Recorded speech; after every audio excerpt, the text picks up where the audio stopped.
Boa noite. Foi diferente esse momento aqui hoje, hein? Nós ficamos contentes em ver a igreja participando, adorando a Deus. Isso faz valer a pena todos os investimentos aqui em equipamentos, o investimento em tempo de ensaio, onde nós vemos o interesse, né, de cada um de vocês. E é esse o objetivo, não é uma performance, não é uma apresentação, mas estamos aqui apenas sinalizando o caminho por onde os irmãos têm que caminhar na canção, nesse momento tão especial, onde Deus está sendo elogiado, está sendo aclamado e está sendo louvado. Isso é muito bom, isso é um dever que aparece em várias páginas da Palavra de Deus e nós ficamos felizes quando vemos os irmãos fazendo isso com excelência. Eu quero agradecer você que atendeu esse convite. Eu estou vendo aqui pessoas que eu nunca vi aqui nesse salão, isso é mais um motivo, nós ficarmos com esse sorrisão no rosto. Mais uma vez, você podia estar fazendo uma série de outras coisas, você escolheu estar aqui, ter esse tempo de comunhão, de aproximação com Deus, e isso com certeza será muito positivo para a sua vida. Nesse início, eu gostaria de pensar sobre algumas definições que as pessoas têm feito de Deus.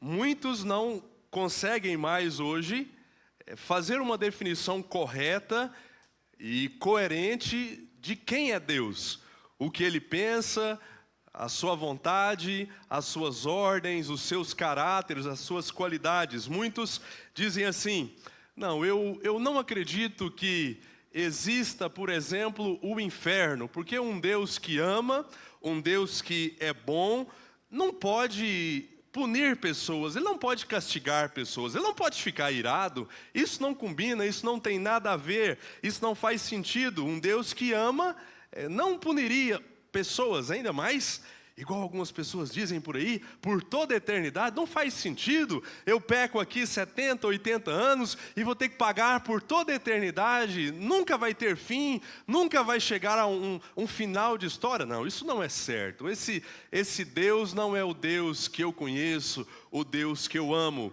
E essas pessoas então erram por formular definições das suas mentes, por formularem definições fruto das suas experiências pessoais ou de coisas que já ouviram na internet ou qualquer outro lugar diferente da fonte mais correta e concreta que nós temos na nossa mão, que é a palavra de Deus, onde Ele se revela, onde Ele fala sobre os seus feitos, onde Ele fala sobre a sua vontade e onde Ele fala principalmente sobre o seu caráter, sobre as suas qualidades.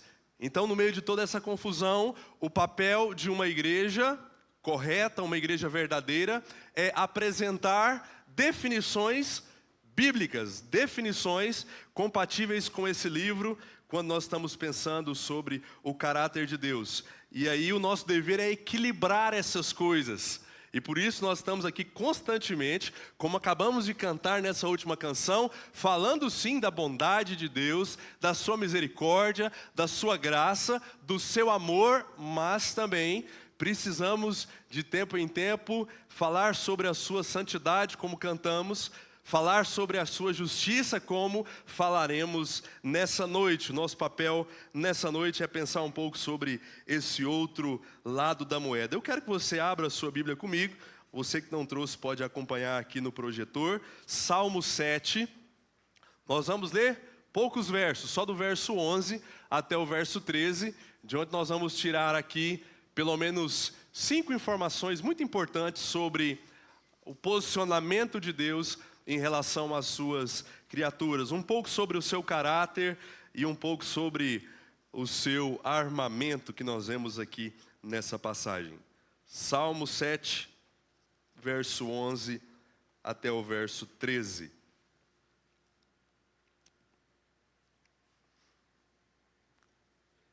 Deus é o justo juiz. Deus sente indignação todos os dias. Se alguém não se converter, Deus afiará a sua espada. Ele já armou e deixou pronto o seu arco. Para ele já preparou armas mortais.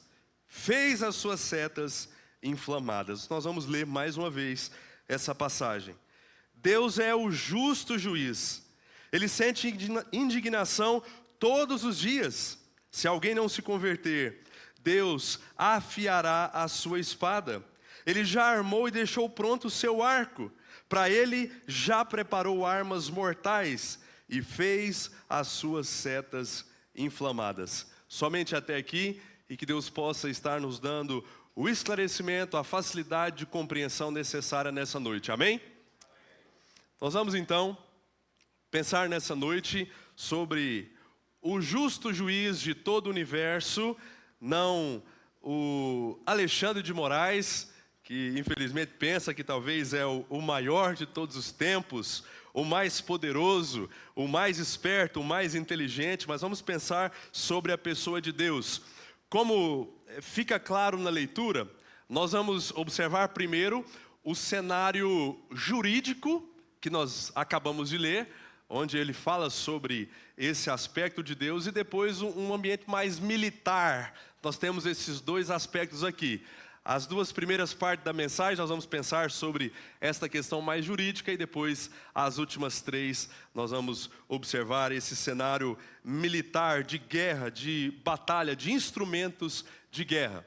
A primeira coisa então que nós encontramos aqui no verso 11 é uma informação muito importante sobre a balança que esse juiz utiliza.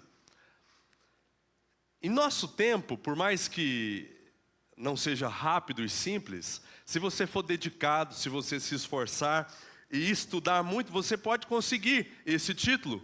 O título de um juiz, você vai ganhar um diploma bonito, um anel bem grande, tem uma pedrona nele, e você vai ganhar também aquelas roupas.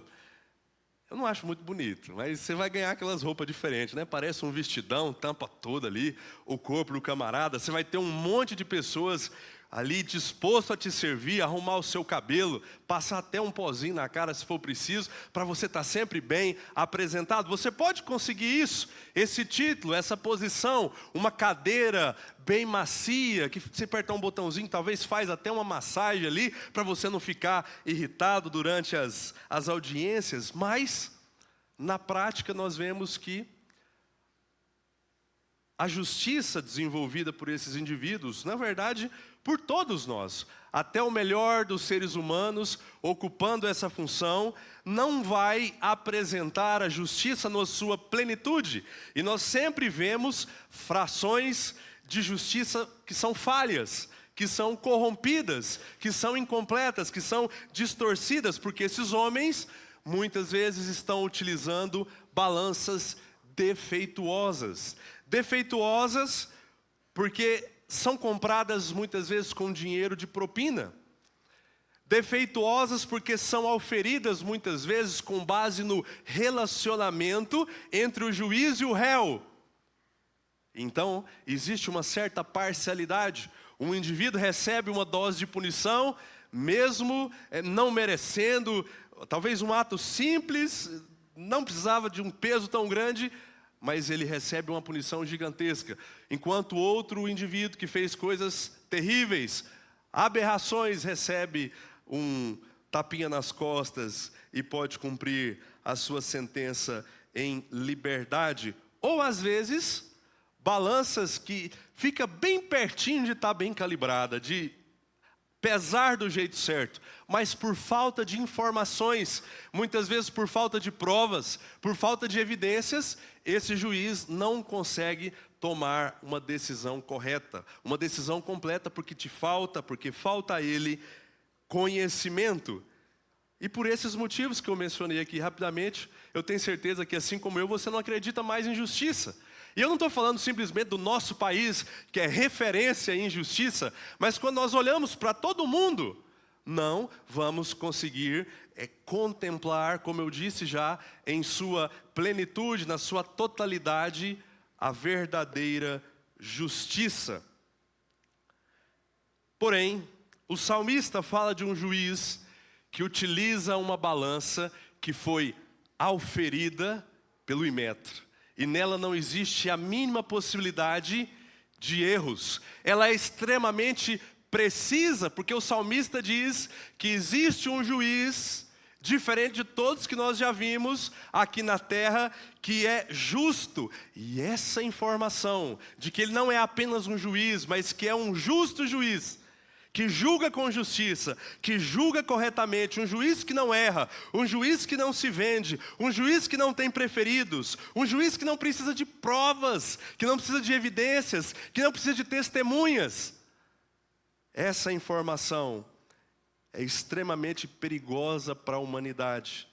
Essa pequena palavra de apenas 5 letras faz com que todos nós estejamos em um grande problema, porque um indivíduo que tem o conhecimento completo e perfeito de tudo o que nós fazemos, com certeza não deixará nenhum de nós escaparmos sem o devido tratamento das nossas obras. A Bíblia diz que esse juiz possui olhos em todos os lugares, nada escapa do seu radar. Esse juiz também, de acordo com a palavra dele, sonda os nossos corações.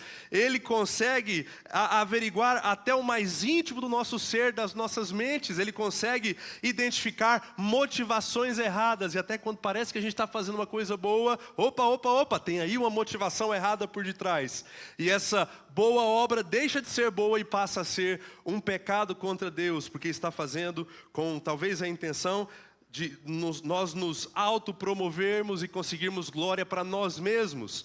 Isso significa que não há possibilidade de sairmos de uma audiência com esse juiz inocentados, porque ele conhece cada ação nossa, ele conhece cada palavra que nós proferimos, ele conhece cada pensamento que passa pela nossa mente, e de acordo com o filho dele, se eu olhar para uma mulher com intenção impura, eu já cometi um pecado. Se eu desejar a morte ou o mal do meu próximo, eu já cometi um pecado. Nós vemos que o nosso problema tende a ser cada vez maior. Essa é a primeira informação que nós vemos sobre esse justo juiz. Ele utiliza uma balança que jamais falhará na sua medição.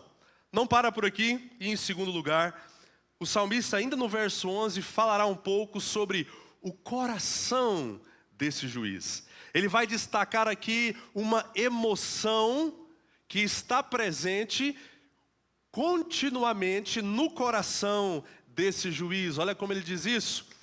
Deus, o justo juiz, sente indignação todos os dias. O salmista separa uma parte especial do seu salmo para falar sobre as emoções desse juiz.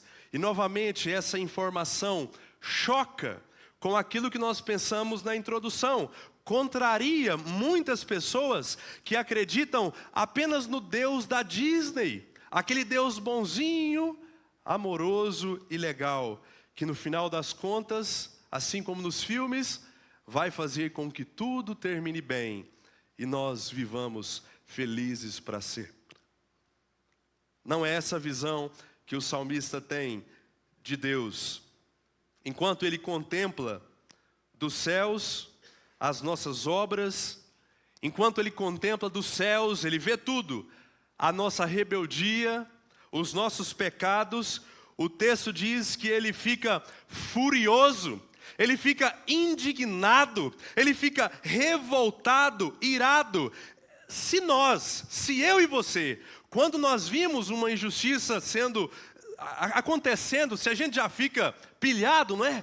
Como assim? Ele não podia fazer isso? Tem que passar o resto da vida preso mesmo? Tem que pagar pelo que fez? Se a gente, que somos apenas a semelhança de Deus, já ficamos assim, imagine Deus, que sabe quantas vezes que essa atitude foi feita, que sabe outras coisas talvez muito mais cabeluda. Imagine Deus que criou esse indivíduo, que nos criou. Imagine Deus que é quem sustenta amorosamente e que tem caminhos bem melhores e seguros. Então não, Deus não está olhando para o mundo, Deus não está olhando para o nosso pecado e dizendo assim, está tudo bem. Você é só mais uma vítima da sociedade, eu não te julgo, Tá tudo bem, fica tranquilo, eu conheço, eu sei por que você fez isso. Então, tá tudo bem. Pelo contrário, o texto diz que ele está furiosamente indignado, como um cachorro raivoso. Eu tenho certeza que você já viu em algum momento da sua vida um animal feroz ali numa situação de pressão. Ele fica tão irritado que começa ali a babar, a espumar a sua boca. Já viu isso? Eliezer, você está exagerando. Não estou. O termo que o salmista usa aqui no hebraico, nos originais, o termo zaen, significa ficar enfurecido, espumar pela boca. Você consegue perceber a intensidade a percepção de Deus em relação ao nosso pecado? O quanto Ele está indignado. E todos os dias isso acontece, porque todos os dias nós vamos um pouco mais longe, em quantidade de pecados e em proporções. Cada vez nós vemos coisas, está sempre superando, né? O livro o Guinness Book, o livro dos recordes para os nossos pecados, sempre está tendo que ter novas páginas inseridas, porque nós estamos sempre nos reinventando e deixando que a maldade conduza as nossas atitudes. Então, eu queria que você entendesse uma vez por todas nessa noite que não é seguro brincar com esse Deus. Não é seguro fazer chacota. Não é seguro negar a sua existência. Não é seguro fazer como algumas pessoas esses dias. Eu ouvi alguém dizendo assim: olha, eu não acredito em Deus. Se você existir mesmo, me mata agora. Olha, ao ponto que as pessoas estão chegando na sua loucura, na sua incredulidade, e Deus pacientemente tem tolerado e não tem fulminado, destruído, talvez aí 95% da população mundial que está vivendo de costas para Ele, sem se preocupar com as suas emoções. O salmista é claro em dizer, ele não está sorrindo, ele não está feliz, ele não está satisfeito. Pelo contrário, ele está revoltado. E diariamente, esse é o sentimento que domina o seu coração. Essa primeira etapa desse universo jurídico, como prometido, reforça a balança que esse juiz usa e as emoções que ele tem, um pouco sobre o que se passa no seu coração. E agora nós vamos observar o aspecto militar aqui dessa passagem. O salmista agora vai apresentar um arsenal. Ele vai apresentar armas aqui agora, um arsenal extremamente pesado. Pense aí agora nas principais potências mundiais, quando o assunto é guerra, arma de fogo. O que te vem em mente? Pode falar. Rússia. Rebentou já com a Ucrânia. Não sei se tem mais casa para ser derrubada ali, mas eles estão lá. Mais uma. Estados Unidos. Mais alguma?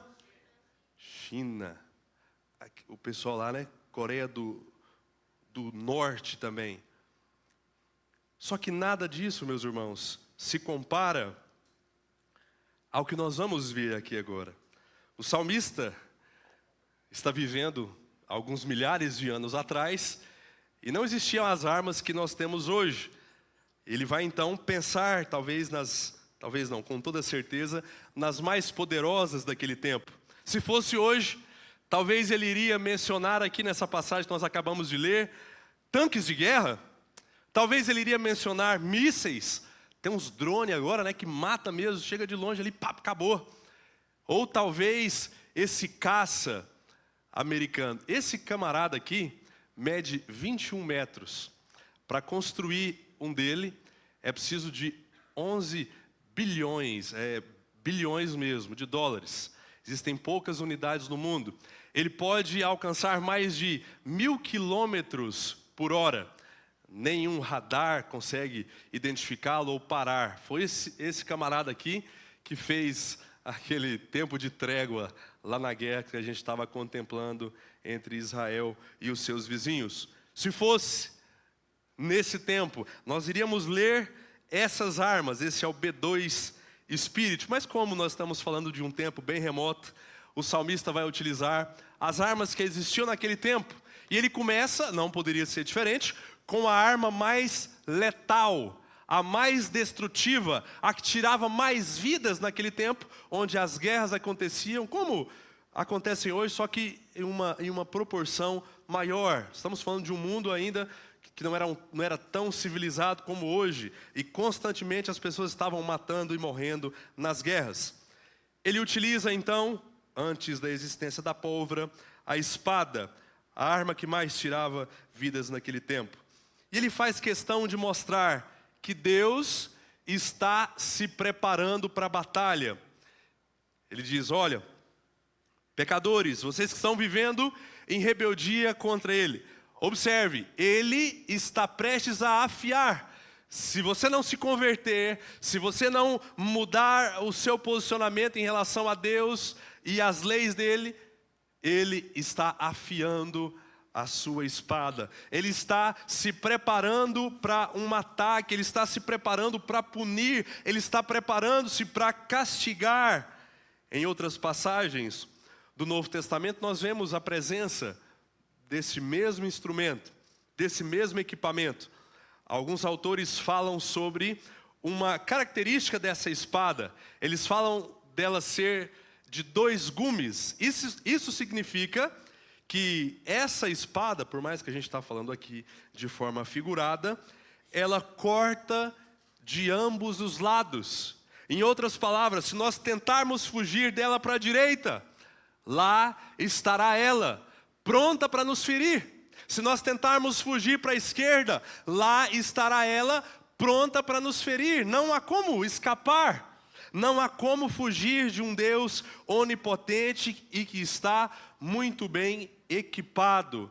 Mais uma vez, estamos falando de forma figurada, para que, de forma bem pedagógica, desenhando, a gente entenda o perigo que estamos correndo. Porque às vezes falando, olha, cuidado, Deus sabe, Deus pode punir você, Deus pode castigar, a gente fica, não, mas não é bem assim. Não é bem assim. Eu estou bem, está tudo funcionando, e aqui o salmista utiliza de algumas figuras, de algumas analogias, para que a gente entenda a gravidade da nossa situação. Ele tem uma espada muito bem preparada, e que está sendo afiada, para caso seja necessário utilizar, ele fazer isso. Verso 12. Ele tem mais um instrumento agora, de punição, de batalha, de guerra. Arco e flecha. Eu não sei quantos de vocês já tiveram a oportunidade de manusear um arco e flecha, mas eu já tive. E dos bons, dos que funcionam, dos que machuca. O Leidmar, irmão do Lindomar, ele tem uns talentos diferentes, né? E ele uma vez me deu, não sei por que ele fez isso. Ele me deu, era um bitelo de um arco assim, bem grandão, não quebrava de jeito nenhum. Uma baita de uma flecha com pena, tudo certinho, aquela ponta bem feita, a ponta de uma madeira que não quebrava. Ele me deu esse negócio. E a gente morava lá em Flor de Minas, numa casa que tinha um terreno bem grandão no fundo, com um monte de bananeira. Aí você imagina, né? Prato cheio. Fiz um grande prejuízo lá no pomar do meu pai e da minha mãe. E ainda assombrei os meus vizinhos. Mas o negócio é que nós estamos falando agora de uma arma que tem uma certa vantagem em relação à primeira. O salmista diz que Deus já armou, Ele já deixou preparado, Ele já deixou pronto o seu arco. Por mais que a espada é extremamente destrutiva, extremamente mortífera, ela não tem a mesma vantagem que o arco. Em que sentido? Para poder ferir, para poder matar, o guerreiro tinha que fazer o quê? Ele tinha que estar aqui, ó, pertinho, corpo a corpo, para então ele conseguir dar o golpe, então produzir dano, tirar a vida do seu oponente. Ele precisava estar próximo. Agora o salmista apresenta uma arma que também era fatal, mas que não tinha essa limitação. De longe, O guerreiro podia acertar o seu oponente, acertar a sua vítima, sem a necessidade desse combate corpo a corpo. E em muitos casos, a pessoa que morreu, que levou a flechada, não sabia, não ficava nem sabendo de onde veio, do que morreu, dependendo do lugar que era acertado. Esses indivíduos geralmente ficavam escondidos em árvores ou em alguns lugares estratégicos para poder surpreender os seus oponentes. E um detalhe muito importante é que na maioria das vezes as pontas das flechas eram banhadas em veneno. Então não precisava acertar no pescoço, não precisava acertar no peito. Acertou no braço aqui, tranquilinho, o veneno ia fazer o acabamento, ia tirar a vida daquela pessoa em que a flecha tinha acertado. Uma outra diferença aqui, além dessa vantagem de proximidade, é a disponibilidade da arma. Enquanto a espada ainda estava num processo de preparo, ainda ia ser afiada, não estava pronta ainda. O arco está como? O arco está armado. Ele já colocou a flecha, a base da flecha na corda, e ele já começou a esticar, ele já começou a mirar, ele está pondo força, e a qualquer momento ele pode soltar esse arco. Está disponível, está pronto. O texto da NVI dá esse detalhe importante e assustador. Ele diz: prepara o arco e o aponta. Tente imaginar aí um guerreiro altamente treinado, preparado, com braços fortes para poder esticar a maior distância possível, ao ponto de que não exista a mínima possibilidade de nós conseguirmos escapar com vida. Eu fico imaginando e pensando: rapaz, vira esse negócio para lá, se esse trem escapole. O arco está pronto, está armado e está apontado para a nossa direção. Talvez isso seja equivalente a uma arma de fogo hoje. É o momento que o camarada faz ali a ação de armar, faz aquele barulhinho e aponta para a nossa direção. Não há mais o que fazer. A prontidão de Deus é clara aqui. A prontidão para punir, a prontidão para castigar. A qualquer momento ele pode agir, e ele nunca erra o seu alvo. Ele nunca erra o seu alvo. Então, da mesma maneira que nós sabemos que não podemos, não é prudente brincar com um policial que a gente sabe que está sempre armado, não podemos fazer a mesma coisa com o nosso Deus, porque Ele deixa claro na sua palavra que tem equipamentos eficazes, assim como a espada, algo extremamente letal, mortífero, e que, em um certo sentido, poderia trazer um pouco mais de dano, porque não precisa nem se aproximar da sua vítima. E por fim, para nós concluirmos, em último lugar, ele tem dardos, verso 13. Ele já preparou armas mortais e fez as suas setas inflamadas. A gente tem aqui duas possibilidades. Uma delas é o salmista estar se referindo ao mesmo arco e flecha, só que naquele cenário que geralmente utilizavam para destruir casas, cabanas, que naquela época não era feito de alvenaria assim, o fogo, quando caía, já começava a destruir tudo, principalmente quando estavam dominando e conquistando algum tipo de território. Uma possibilidade aqui nós temos: ela não perfura, ela tem uma ponta diferente, mas ela queima, ela destrói. E a outra possibilidade seria os dardos mesmo, a lança, que nós podemos chamar assim. Nós temos essas duas alternativas que também, de longe, independente de qual delas o salmista tem em mente, as duas são letais. As duas causam dano, as duas servem para punir e para prejudicar os inimigos. Mais uma vez, nós vamos dar atenção à prontidão e do preparo de Deus. Para Ele, já preparou armas mortais. Ele está completamente, totalmente equipado e pronto para a batalha. Deus está disposto, meus irmãos, como vemos aqui, armas mortais, a nos entregar o salário do nosso pecado. Como está escrito na carta que Paulo escreveu aos Romanos, não existe outro resultado, não existe outra consequência para a nossa rebeldia, para os nossos crimes contra Deus, não existe outro salário que não seja a morte. E é algo que não é nada interessante para nós, porque além da morte física, que nasce dos nossos pecados, existe também a morte eterna. Como pensamos na introdução, o fato de Deus ter preparado um lugar específico para que, de alguma forma, as suas criaturas que não se reconciliaram com Ele, passem toda a eternidade sendo punidas, sendo castigadas pela sua rebeldia, pela sua indiferença e pela sua incredulidade. Isso já está programado na agenda de Deus. Existe um dia onde Ele tratará individualmente com cada criatura, e um grupo de pessoas terá que, infelizmente, enfrentar a ira de Deus, o juízo de Deus, a justiça de Deus, como nós vimos até aqui.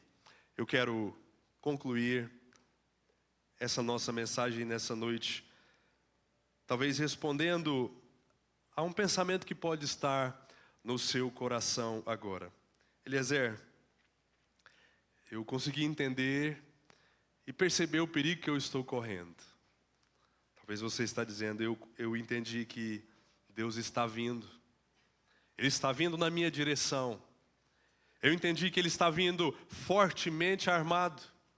Eu entendi que Ele é totalmente capaz de causar grandes prejuízos na minha vida, porque Ele conhece coisas que o meu pai não sabe, que a minha mãe não sabe, que a minha esposa, que o meu esposo, que nem o meu melhor amigo. E aí que o meu problema se tornou gigante, porque se realmente Ele sabe tudo o que eu já fiz durante toda a minha vida, eu estou perdido.